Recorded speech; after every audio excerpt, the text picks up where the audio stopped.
Bon, voilà, on se retrouve là pour décerner nos awards. Chacun, bien sûr. Ah oui, le YouTuber box de l'année. D'ailleurs, c'est toi. Bah, Voilà, largement. largement, à plat de couture. Bah, si, bah, si. Et merci pour le travail que tu fais. Franchement, c'est du lourd. Donc, Ouais, ouais, voilà. c'est vraiment exceptionnel. Bon, alors, je vais vous poser la question à vous deux, et moi, je vais même me la poser ensuite. Quel a été le boxeur de l'année pour toi, Jean-Charles? Alors, du coup, comme j'ai fait pas mal de. Enfin, il y a eu pas mal de sujets pour en parler et tout, j'ai pris un peu à contre-pied ta demande et j'ai donné que des Français. Ah! J'aime bien. Et donc, boxeur de l'année, eh ben, je vais mettre Maïva Amadouche. Et D'accord. alors, parce qu'elle elle a tenté d'accrocher le wagon JO, donc elle est retournée en rang amateur, et elle a quand même réussi à accrocher une médaille pendant les phases de qualification. Donc, c'est quand même beau de revenir des rangs pro et d'aller récupérer une médaille, alors qu'en plus, elle a quand même une boxe très, très, très pro. Donc, il a fallu Ah quand oui, même s'adapter à ça. ça, Donc, elle a quand même réussi son passage chez les amateurs, même s'il n'y a pas eu les JO derrière parce que ça a été annulé. Et puis après, elle a aussi signé avec Eddie Hearn, donc c'est quand même beau. Donc chez Matchroom, elle va être diffusée par Matchroom. Elle a fait sa première diffusion en direct chez DAZN, donc c'était en Italie. Et elle a fait une défense de titre mondial en battant de manière impeccable son adversaire. Et elle l'a arrêté avant la fin du combat. Donc pour moi, c'est une année hyper bien réussie. Et donc, je mets Maïva Amadouche. tu sais si, C'est bien vu, c'est bien vu. tu sais si en 2021, elle va tenter les JO encore? Franchement, je ne sais pas. Je pense que vu qu'elle a fait une grosse signature, s'ils lui font des bonnes Ouais, propositions, elle n'a pas besoin. Je pense que les JO, c'était surtout pour essayer de se vendre à l'étranger. Mais vu que Mhm. là, elle a récupéré Matchroom, très sincèrement, à sa place, je me dirais, est-ce qu'il y a vraiment besoin d'aller me prendre la tête à aller aux JO? Mais après, c'est une aventure exceptionnelle. Je pense que tout sportif, euh, dans la tête, tu as le rêve des JO, au moins une fois. D'accord, d'accord. Et toi, Max? Alors moi, je trouve ça très intéressant ce que tu dis parce que ça me rappelle aussi quelque chose, c'est qu'on a complètement oublié les femmes et que ça, c'est une grave erreur de notre part. Parce que moi, au début, quand j'ai commencé la boxe, bon, j'ai commencé dans les salles à l'ancienne, vraiment à l'ancienne, où les femmes n'avaient même pas le droit de venir s'entraîner avec nous. Ah Donc ouais. tout ça, ça a bien changé et heureusement. J'ai découvert par mon parcours d'entraîneur après des boxeuses féminines qui avaient énormément de talent. Et je suis très content que tu aies décerné ça à Maëva Amadouche. Je ne sais pas si j'ai bien prononcé son nom. Voilà. C'est Amidouche ou Amadouche. Amadouche, Amadouche. voilà. Et Maëva Amadouche, qui est une grande championne. Voilà. Et aussi, je voulais parler de Estelle Mosley. Oui, Voilà, qu'on n'en a pas parlé. certes. Et voilà, les femmes ont une capacité à apprendre la boxe très rapide. Moi, je me suis rendu compte dans ma pédagogie d'entraîneur, Ouais. elles mettent leur ego de côté, elles écoutent ce que tu dis et elles apprennent très rapidement. Et elles sont très techniques, très rapides. Ouais, c'est génial. Estelle Mosley. Et voilà, c'est vraiment bravo d'avoir décerné cet Oscar à Maëva Amadouche. C'est vrai. Parce Et que, Estelle Mosley qui a combattu 2 fois cette année, alors que ça a été l'année de la naissance de son enfant. Je crois que c'était en mai, en mai ou en mars. effectivement, C'est un il y sacré a, il tour y a- de il y a- il y a force. ce facteur-là et ça prouve encore une fois leur force de caractère et on leur doit bien de leur rendre hommage. Voilà, ils sont capables, malgré des grossesses et des accouchements, de redevenir championne du monde ou championne à très haut niveau en Mm. très peu de temps. Et ça, c'est la preuve d'une grande force, une grande volonté. Et Alors, voilà. quel est ton boxeur ou ta boxeuse de l'année? Euh, pour moi, c'est Tyson Fury. Tyson Fury. Parce que j'ai envie d'être le plus objectif possible. La boxe, en premier lieu, c'est la catégorie reine. Et le meilleur boxeur à l'heure actuelle, c'est Tyson Fury. Donc, je le décerne à lui. Après, si chez les femmes, je le donnerais à l'anglaise. Katie Taylor. Katie Taylor. Irlandaise, exactement. Irlandaise, pardon. Oui. Et l'Irlandaise Katie Taylor, qui pour moi est exceptionnelle, qui a quand même réuni pas mal de ceintures, il me semble. Oui, exactement. Exactement, tu as raison. Je crois Voilà, qu'elle aussi, elle a les 4 ceintures de sa catégorie. les 4 ceintures, c'est exceptionnel. Donc je la donne à Katie Taylor. Mais en premier, bon, bah, voilà, Tyson Fury, il est large, je pense qu'il a largement mérité le combat qu'il a fait contre Deontay Wilder. C'est exceptionnel. Il a mis tout le monde d'accord. Et ça, après le parcours qu'il a eu de revenir d'aussi loin, parce qu'on sait qu'il est tombé dans la drogue, qu'il a pris 60 kilos, qu'il était prêt à se suicider et qu'il a revenu, grâce à Dieu, au plus haut niveau et au devant de la scène de cette manière-là. Je trouve ça exceptionnel. Et rien que pour ça, je lui donne à lui, quoi. D'accord. Bah alors pour moi, je vais commencer déjà par ces dames. Alors je vais, pour changer un petit peu et pour vous donner le nom d'une autre boxeuse, je vais, même malgré qu'elle n'avait pas beaucoup combattu, pour moi, c'est elle le pound for pound féminin. Ça, un peu avec Katie Taylor. Ça serait Clarissa Shield. Voilà, qui a été double médaillée d'or au JO et qui a combattu qu'une seule fois et c'était en début d'année, qui a largement bien sûr gagné. Et vraiment, je trouve que cette boxeuse, elle est extraordinaire, extraordinaire dans ses, dans sa technique, dans son explosivité. C'est des choses qu'on retrouve chez Katie Taylor aussi. Vraiment, c'est la boxe. Bon, elle est le produit de la boxe américaine, tout ça. C'est vraiment fantastique, fantastique à voir. Après, le malheur entre guillemets des femmes. Pourquoi il n'y a pas cet engouement-là? C'est parce qu'en fait, il n'y a pas assez de concurrence. Il n'y a pas assez de concurrence. C'est ça, malheureusement, qui fait que elles sont un peu les laissées pour compte. Il y a trop d'écart, en fait, entre le haut niveau et le bas niveau. Et il n'y en a pas assez dans le haut niveau. Voilà. Donc, ça viendra, ça viendra. Ça devrait, à mon avis, ça viendra. Et si je peux juste avoir un petit mot pour la grande championne qui est Cecilia Brækhus, qui a perdu pour la première fois cette année aussi, de façon surprise. Ouais, ça serait bien. Et chez les hommes, je vais choisir Errol Spence. Je vais choisir Errol Spence parce que il a parce que de là où il est ça y est Jean-Charles il en peut plus là. Il en peut plus. Mais non, ça sera pas Crawford, ça sera Errol Spence. Mais je te comprends parce que c'est le retour. C'est le retour, c'est comme Fury, voilà, c'est une belle histoire en fait. C'est une belle histoire. Il a échappé à la mort à ça. Et là, il revient. Il prend pas un combat facile.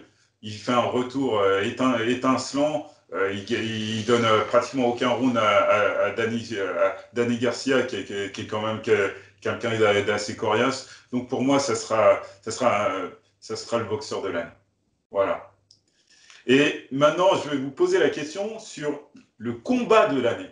Quel est le combat de l'année pour vous? Je laisse la parole à Jean-Charles en premier. Alors, un seul mot à Jean-Charles. Combat de l'année, j'ai mis Samir Ziani contre Alex Dilmagani. Donc, il allait défendre sa ceinture EBU là-bas, donc en Angleterre. Et franchement, pour moi, tout était réuni pour qu'il se fasse voler au point. Et il va arracher la victoire par KO à la fin du combat, toute fin du combat. L'arbitre a renvoyé plusieurs fois. Alors, c'est pas un boxeur très technique, Samir Ziani, mais très impressionnant. Il met beaucoup de coups et puis il lâche rien. C'est vraiment un mort de faim. Et donc voilà, et comment il lui a roulé dessus. Donc je le mets en combat de l'année. D'accord. Ouais, c'est vrai que c'était un beau combat. Moi, je l'ai pas vu, mais j'ai vu le résultat. Il est chez les, si je me rappelle bien, il est chez les Plumes ou Super Plumes, non? C'est ça? Ouais, je crois que c'est super plus, moi.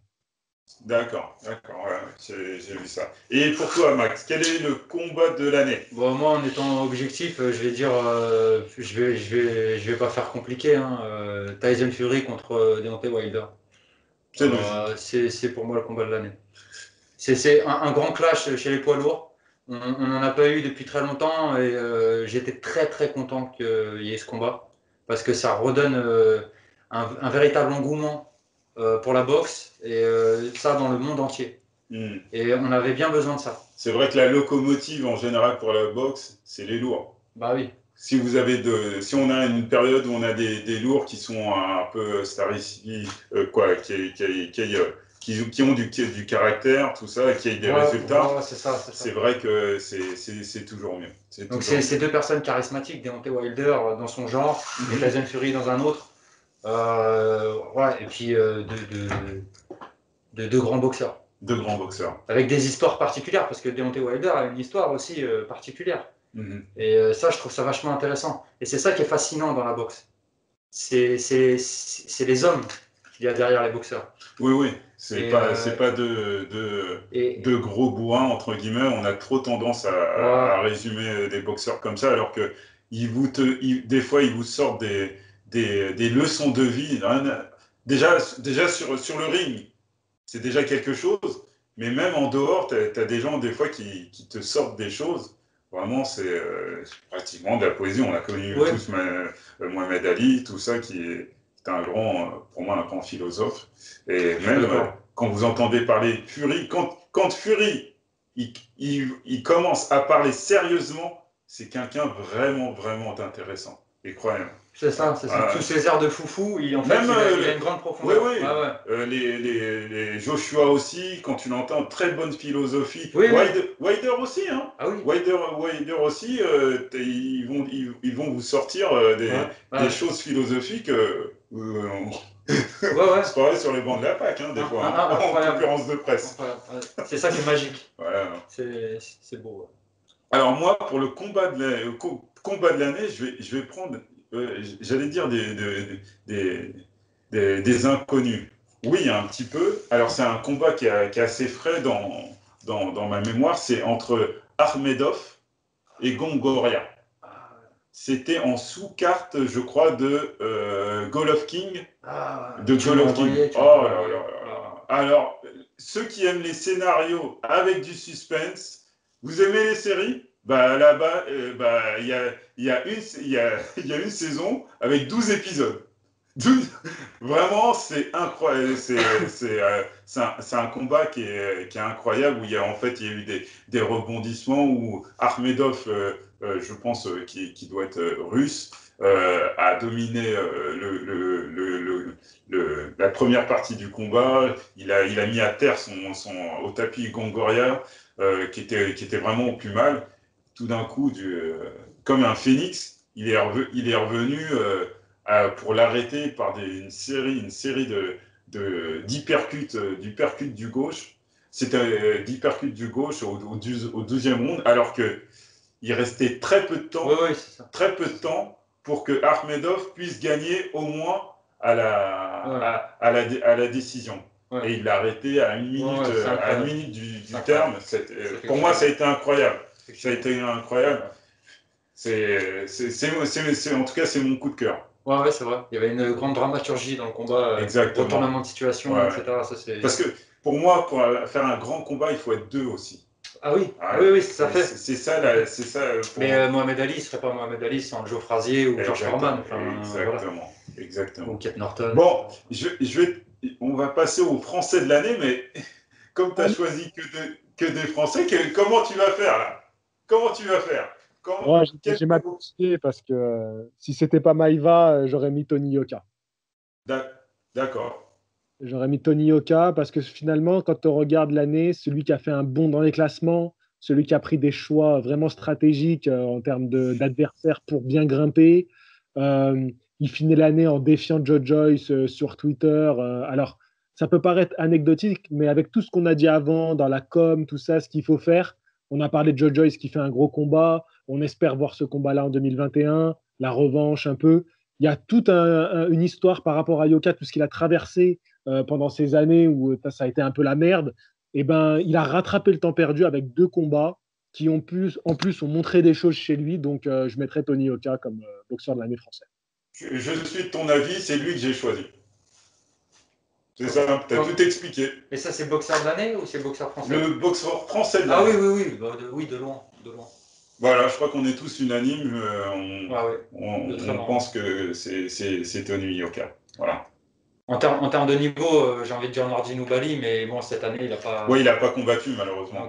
Donc voilà, mais comme beaucoup, hein. On en a oublié. On a tout à l'heure, on a oublié Kevin Lele Saggio aussi, qui était dans les sud. Et Louis Toutain qui ont combattu. Lele Saggio qui a combattu. Comment? Ça ferait un beau combat franco-français, ça, Toutain. Kevin. Ah oui. C'est de ça dont on parlait la dernière fois. On a des super moyens. Il y a beaucoup de super moyens qui sont classés. On aimerait bien qu'il y ait des rencontres franco-françaises pour qu'il y ait justement cet engouement. Donc après, c'est les promoteurs qui doivent faire leur choix. Mais pourquoi nous priver de ces rencontres? C'est bien ça paraît dommage. Hein. Mais peut-être que c'est prévu en 2021. Hein, il y a même Gustave Tomba dans cette catégorie aussi qui est pas mal du tout. Voilà. Hein. On a de quoi faire. C'est possible. On a vraiment quoi faire. Donc, on va passer aux espoirs de l'année, aux découvertes que vous avez eues. JC, c'est dans le premier. JC. Ok, alors du coup, j'en ai 2. J'ai un peu triché, excusez-moi. J'ai choisi Amazir Abrouk, donc j'ai pu commenter ses combats chez Boxing Nation. Donc je fais un petit peu de pub aussi. Oui, non, profites-en, justement, parce que peut-être que vous n'êtes pas au courant, mais JC, il anime des combats. C'était le dimanche, hein, c'était une franchement super initiative. Et donc voilà, du coup, Amazir Abrouk que j'ai découvert. Au-delà d'un boxeur, j'ai découvert un garçon vraiment charmant, vraiment sympathique. Donc, je l'ai invité sur la chaîne et il reviendra sur ma chaîne pour faire des débriefs aussi. Et voilà, j'ai beaucoup apprécié le boxeur. Il m'a appris plein de choses. Et je mettrais aussi Emma Gongora. Donc, justement, on parlait d'Estelle Yoka Mosseli, parce qu'il faut dire Yoka, les gars. Moi, je n'ai pas de problème avec Tony. Oui, c'est vrai, t'as raison. Désolé. Quoi. Bien sûr. Non, pas de problème. Hein. C'est Estelle, Tony, Yoka. Du coup, ce qui m'a beaucoup impressionné avec Emma Gongora, c'est qu'elle a accepté ce combat-là vraiment de dernière minute parce que l'adversaire, ils ont plus d'adversaire quelques jours avant le combat. Elle accepte et elle fait une performance parce que quand même Estelle Yoka Mosseli, même si c'est vrai qu'elle revient de son accouchement, que c'était un combat de reprise, donc il y a des arguments pour dire qu'elle n'était pas au top, mais c'est quand même l'une des Françaises qui a tout un arsenal autour d'elle pour être au top. Et Emma Gongora, donc elle a un palmarès en pied-point.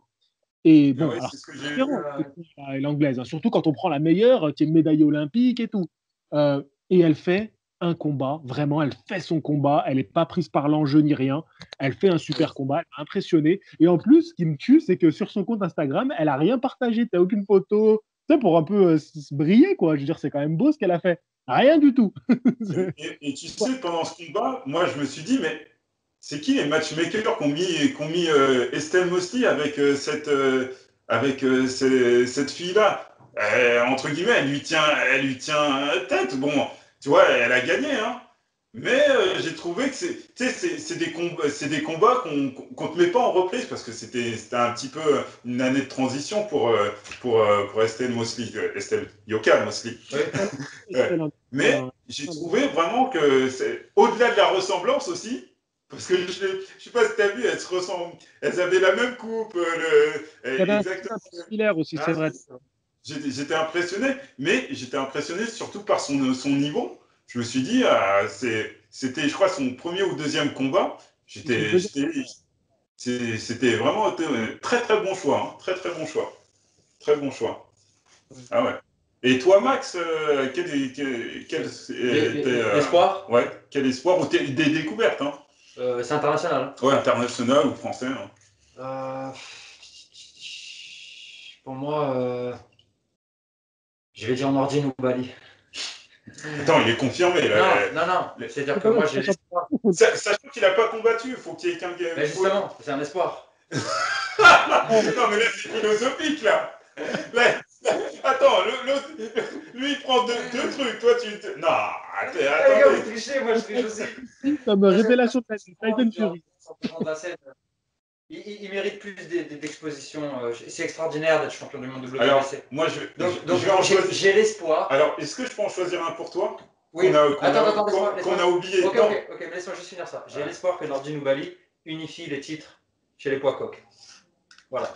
C'est un espoir. Ouais. Et on lui souhaite. C'est ça. Je vais te prendre un espoir dont on a oublié. C'est Eli Conki. Oui. Eli Conki, qui m'a. Team solide. Qui, moi, je connaissais pas. Hein, j'ai découvert ça par une amie qu'on a en commun qui s'appelle Jian. Et champion de France, là. Voilà. Ouais, tout à fait. Et il est champion de France ou champion d'Europe, Eli Conki? Non, il a une ceinture intercontinentale. Il est champion de l'Union européenne. Champion d'Europe, Karim Garfi. En fait, on a une catégorie des coqs qui est très lourde en France, alors que je crois qu'il n'y a que 9 ou 10 combattants en France. Et on a les champions de France qui sont très bons. On a Eli Conki qui est champion de l'Union européenne. On a Karim Garfi qui est champion de l'EBU. Et on a Nordine Bali qui est champion du monde WBC. Donc, c'est la folie. C'est la folie. Voilà. Ah, comme quoi, hein, la boxe en France. On a un potentiel en France incroyable. J'espère qu'un jour l'État fera en sorte qu'il y ait autant d'argent en boxe que dans le judo. Alors, moi, pour mes deux, je vais en choisir deux. J'ai un coup de cœur pour c'est peut-être mon côté ancien basketteur. Il s'appelle Sébastien Fandora. C'est un super Walter. Super Walter. Il fait 2 mètres. Très grand, là. Il fait 2 mètres. Super Walter, on est dans les moins de 70 kilos. Donc, vous avez vu 2 mètres, c'est énorme. La différence, il y a 30 unités de différence. C'est incroyable. Mais ce qui est incroyable aussi, c'est que ce boxeur est très bon. Il n'a que 23 ans. Je lui promets, j'espère, un beau futur. Et peut-être, vu sa taille, c'est quelqu'un qui peut monter de catégorie. Donc, comme un Thomas Ernst. Ouais, comme un Thomas Ernst. Il sait tout faire. C'est une espèce de Tyson Fury, tout maigre. Il sait tout faire. Il frappe.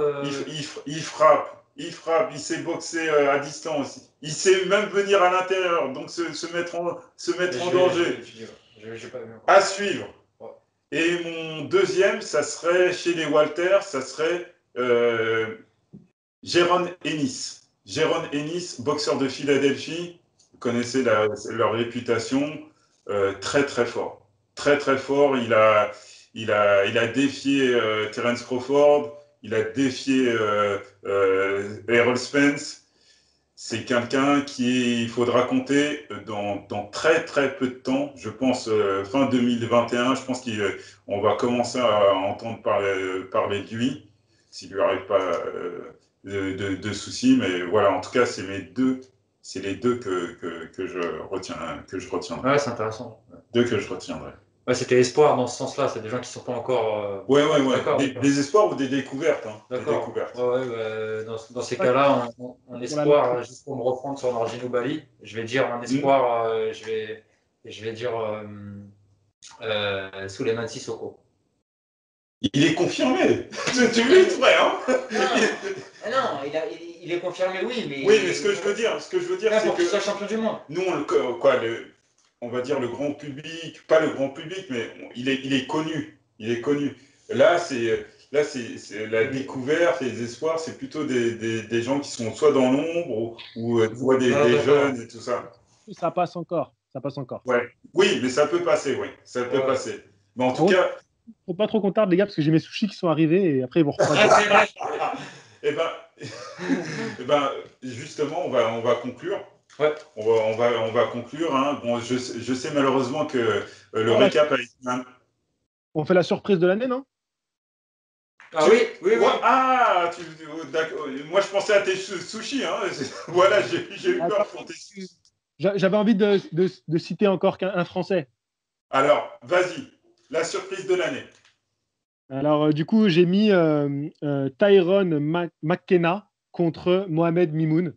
Mohamed Mimoun qui se fait voler pendant. Il y avait un tournoi pour MTK Global. Celui qui finissait le tournoi, il avait un gros chèque et il signait avec eux. Et il se fait voler en demi-finale, si je me souviens bien. Jamais il a perdu. Voilà. Et Ouais, je donc, fais des super moyens, moi, non. la triste Excellent. surprise. Ah, ouais, Voilà. ouais. Ça, c'est quand même déplorable en boxe quand on voit ça. Mhm. Mais il a signé avec Bronner, la société de promotion de Bronner à la fin de l'année. Donc j'espère que pour lui, que l'année 2021 commencera très bien. D'accord, ok. Ah, Ouais. c'est bien. Et Ah toi, ouais. tu aurais une surprise, Max? Grande surprise de l'année 2020. Ouais. Canelo. Canelo. Ouais, Canelo. c'est incroyable ce qu'il est en train d'accomplir. Hein. Ça va être historique, je pense. Le Canelo, il va être dans les livres d'histoire. Ce qu'il a fait à Smith, c'est bluffant, quoi. Ouais, ouais. Non, mais Ouais. ce que j'aime bien avec Canelo, c'est qu'il veut marquer l'histoire. Il est là, bien sûr, pour amuser la galerie, mais tu sens qu'il veut faire des choses pour que on se rappelle de lui et que, voilà. C'est ça. Il est, bien sûr, il a de l'argent, tout ça, mais il met pas ça en Non, avant, tout ça. Vraiment, c'est ça que j'aime chez lui, c'est que il veut marquer l'histoire il respecte la boxe. Ouais, voilà, voilà. Il respecte, tu sens, Ah oui, oui, non, mais son slogan, c'est No boxing, no life. Mais je pense, attention, C'est- par contre, je pense qu'on est dans une génération qui veut ça. Tous les champions qu'on a cités là, ce que moi j'aime bien, c'est il y en a beaucoup qui parlent d'unification. Maintenant, on est passé dans une ère où les champions se cachaient derrière leurs promoteurs, derrière oui, t'as raison. les télévisions et tout ça. Aujourd'hui, moi j'ai l'impression, quand je les entends parler, ils veulent tous de l'unification. Et ça, c'est ce que les gens ils veulent parce que c'est beaucoup plus clair. Après, parfois, le boxeur, c'est ce qu'il veut, mais les fédérations Ouais, ne veulent pas, tu vois. ouais, certes, mais au moins, moi, Voilà. ce que j'aime bien, c'est qu'il y a cet état d'esprit chez partout, chez tout le monde. Moi, j'ai l'impression que je ne sais pas qui a fait le boulot. Peut-être que c'est toi. Non, c'est Et on y contribue. Et qu'on oui, y contribue. Mais vraiment, c'est vraiment qu'est-ce qu'on cherche. Et même chez nous, bon là, j'ai parlé mondialement, mais ça serait bien que, comme on en a parlé tout le long de la discussion, des combats franco-français et des tops puissent se rencontrer. Ouais, c'est important ce que tu dis. Ouais, je suis d'accord C'est avec ce qu'on ça. peut souhaiter pour l'année 2020. Les super champions, c'est ce qu'on veut tous. Voilà. On veut qu'on y voie un peu plus Et clair et comme ça, la boxe va grandir naturellement comme elle a été dans les années, c'est vrai, c'est vrai. bien avant. Et je voulais juste dire sur ce que j'aime aussi chez Canelo, c'est ce côté aussi qu'il a de la transmission de flambeau qu'il fait avec Ryan Garcia et puis les boxeurs de son écurie. Ça, je trouve ça beau aussi. Il est en train de gravir les échelons, de traverser les catégories comme un demi-dieu presque, j'ai envie de dire, un X-Men. Et il est en même temps bienveillant vis-à-vis de la nouvelle génération qui est en train d'arriver. Il y a une espèce de transmission de flambeau comme ça que je trouve aussi intéressante. Et ça, c'est la marque des grands. Comme tu as dit, Voilà. c'est la marque. Donc la voilà, marque des grands. Canelo pour la surprise. Voilà. Ok, ok. Bah, moi, ma surprise, ça serait Teofimo Lopez. Malgré la controverse, je ne veux pas revenir là-dessus, mais malgré tout ce qu'il a fait, on peut dire, ouais, le combat il est discutable ou tout ça, mais en tout cas, ce qu'il a réalisé, parce que Lomachenko, c'était c'était un nom, et aller avec un certain culot. Hein. C'est le culot de la jeunesse, il n'a que 23 ans. Faire ça, franchement, chapeau bas. Après, ce qui serait, il a un défi, ce qui serait génial, et ça c'est un rêve qu'il peut avoir, puisqu'il est incontesté dans sa catégorie. En fait, ce serait de rencontrer l'incontesté qu'il y a dans la catégorie au-dessus. Il peut y avoir un match en fait entre Josh Taylor et Ramirez. Donc et Lopez. Non, Ramirez. Ramirez. Oui, c'est Ramirez. Oui, c'est ça. C'est Ramirez. D'accord, pardon. Donc, ça serait bien que les deux se rencontrent. Donc il y a et qu'après les deux super champions se rencontrent. Voilà, ça serait magnifique. Ça serait terrible. Ça serait terrible.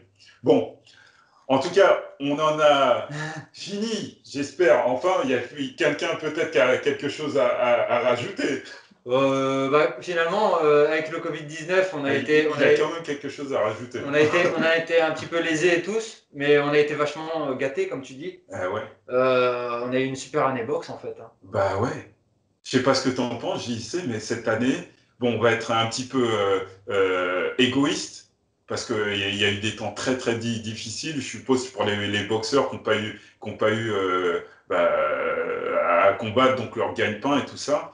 Mais surtout en fin d'année, on a été super gâtés, nous, les disciples.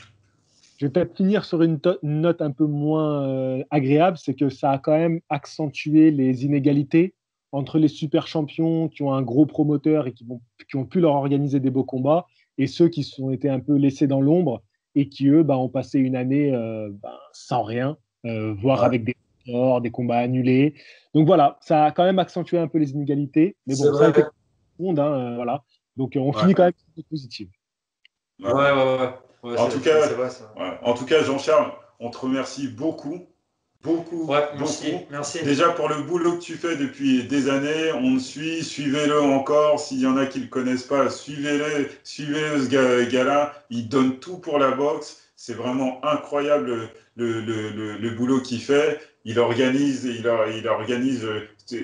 parce que tu fais pas simplement les commentaires, je crois que tu t'organises aussi, hein, dans les... Moi, je suis vraiment axé commentateur, mais avec l'équipe, on travaille aussi sur l'organisation avec le promoteur et tout. Mais ça, c'est pas mon rôle.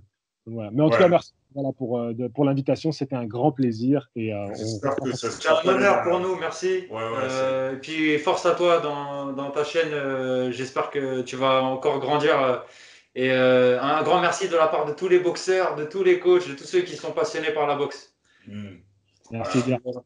Ouais, je te remercie. On remercie bien sûr ceux qui nous ont accueillis tout à l'heure. C'est vrai qu'on a changé de décor, mais on a été accueillis par le Hit Chicken à Montrouge. Donc c'est un restaurant fantastique. Vous y mangerez très très bien. C'est bien. C'est le resto familial. Merci. Vraiment ambiance des plus bonnes.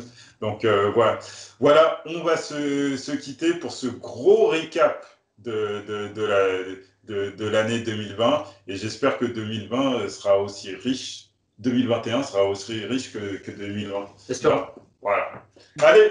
On veut ton spécial, Ah oui, t'es obligé de finir par... Je vous dis à la prochaine. Fighting! Le RQB Talk Show, c'est ce qu'il te faut, le rendez-vous des amateurs et des pros. J'espère sincèrement que tu as apprécié le contenu et les débats de notre émission. Pour nous le faire savoir, n'hésite pas à liker, à partager, à commenter, à t'abonner à notre chaîne pour nous donner rien que de la force.